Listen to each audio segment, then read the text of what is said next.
Руслан Фатихович, мен журналистпін. Атым Бақытнұр. Өткенде журналистерге берген сұхбатыңызды көрдім. Әрине әлеуметтік желіде көбіне сіздің сол тілге қатысты мәселені сынап жатыр да. Сіз осылай жеке бергенде қазақша айта аласыз ғой? Айта аламын. Неге?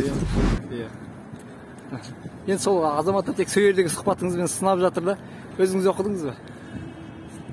Сізді сол сұхбатыңыздағы қазақша сөйлемегеніңіз үшін сынап жатыр да? Неге түсінеміз? Қазақпыз ғой. Неге? Өкпеледі ме? Ау? Журналистер өкпеледі ме? Журналистер емес, халық сол видеоды көріп сынап жатыр. Қазақтарда бір мақал бар. Өкпелесең көшіп кет. Жарай ма? Жақсы, сау. Рахмет.